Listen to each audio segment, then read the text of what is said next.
మొదటి వచనం ఎన్ని వాక్యాలు చూపించారు ప్రభు. ఫిలెమోను పత్రిక 1:15 వచనం చదువు, కొరింథీ పత్రిక 9:16 వచనం చదువు. ఇవన్నీ మొదలు చెప్తున్నాడు. ఇవన్నీ నేను రాస్తున్నా, నాకు బైబిల్ టచ్ లేదు. ఆ బిడ్డకు చూపిస్తే మా క్రైస్తవుల్లో ప్రార్థన చేసే వాళ్ళు కూడా మా ముఖానికి దర్శనాలు పోయారు. ఒక వాక్యం కూడా మాకు బయటపరచలేదు. అయ్యా కోటేశ్వరుడు ఎంత ధన్యుడు అని ఆమె నన్ను ఎంతగానో ఘనపరిచింది. దేవునికి స్తోత్రం. ఇలాంటి ప్రభు నన్ను దర్శించి నన్ను సువార్త పరిచయం చేయమని నోటి మాధ్యమ గలవాడి నేను మోజేస్తూ నడిపించింది నేనే కాదని మాట్లాడి నేను నిన్ను నడిపిస్తానని చెప్పి ఆ రోజు 1986 సంవత్సరంలో నేను బాప్తిసం తీసుకుంది అక్టోబర్ 11వ తారీఖు నా ఆత్మీయ జన్మదినము. అప్పటి నుండి దేవుని సువార్త ప్రారంభిస్తాను. ఇక్కడికి నేను రావడం కూడా సైకిల్ మీద వచ్చాను. బంధువుల దగ్గరికి రోల్పేట నుండి సైకిల్ మీద వచ్చాను. సువార్త విజయవాడ సైకిల్ 30, 40, 50 కిలోమీటర్ల వరకు కూడా సైకిల్ మీద నేను సువార్త సేవ చేసేవాడు. దేవుని స్తోత్రం. హల్లెలూయా.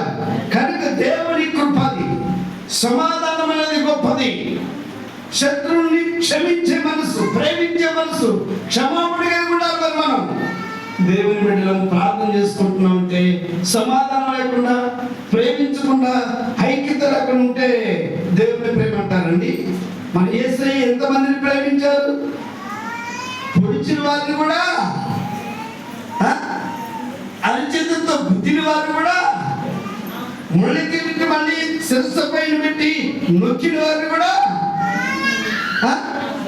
తండ్రి అసలు ఏం చేస్తున్నారు మీకు తెలియదు, దీన్ని క్షమించండి. ఎంత మంచి మనసు.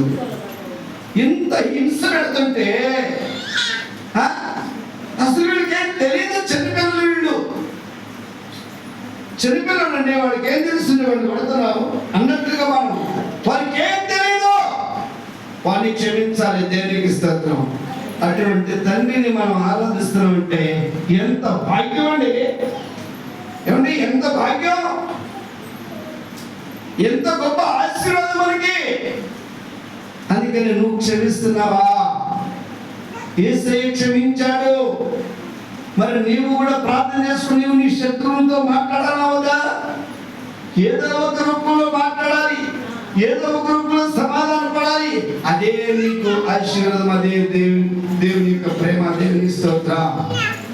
అందుకని చూడండి, మరి ఇక్కడ ఏముంటుంది, దానికి మారు మనస్సు పొందుటకు నేను దానికి సమయం ఇచ్చింది, కానీ అది తన జాగ్రత్తను విడిచిపెట్టి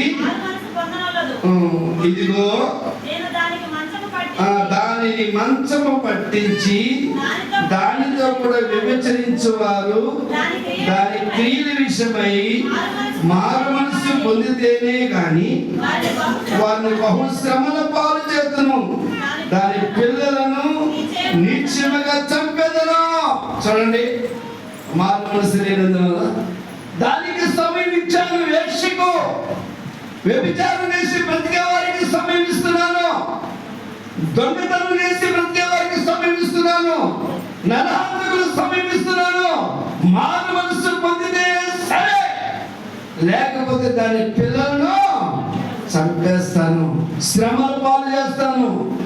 ఆమెతో వ్యభిచరించిన వారిని కూడా శ్రమల పాలు చేస్తాను. దేవుని స్తోత్రం చెప్పండి. దేవుని వాక్యం ఎంత బలమైనది చూడండి.